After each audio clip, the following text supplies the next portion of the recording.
গোপালগঞ্জ জেলা জুড়ে চলছে টানা ২২ ঘন্টার কারফিউ। বুধবার রাত ৮টায় শুরু হওয়া কারফিউ বলবৎ থাকবে বৃহস্পতিবার সন্ধ্যা ৬টা পর্যন্ত। তবে কারফিউর মধ্যেই জরুরি প্রয়োজনে বের হয়েছেন অনেকে।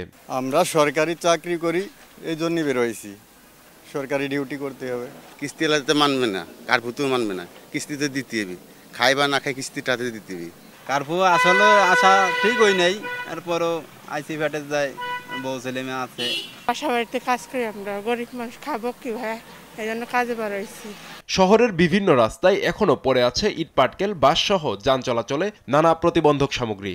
সড়কে ইজি বাইক, মাহিন্দ্রা ও ভ্যান চলতে দেখা গেলেও সংখ্যায় কম। আর পুরোপুরি বন্ধ অভ্যন্তরীণ বিভিন্ন রুটে চলাচলকারী বাস। শহরের ঘোনাপাড়া, এলজিডি মোড়, গোপালগঞ্জ জেনারেল হাসপাতাল, কোর্ট চত্বর, লঞ্চঘাট, কাঁচাবাজার ও পুলিশ লাইনস মোড়ে কোনো চেকপোস্ট চোখে পড়েনি। গোপালগঞ্জ পৌরসভার সামনে গ্রাম পুলিশের সদস্য ও পরিচ্ছন্নতা কর্মীদের দেখা যায়। জাতীয় নাগরিক পার্টির জুলাই পদযাত্রা বানচালে বৃহস্পতিবার দিনভর দফায় দফায় হামলা ভাঙচুর চালায় আওয়ামী লীগ নেতাকর্মীরা। সভামঞ্চ ও পুলিশের গাড়িতে অগ্নিসংযোগও করে তারা। পরে যৌথ বাহিনীর সঙ্গে সংঘর্ষে ৪ জন নিহত এবং অর্ধশতাধিক আহত হয়।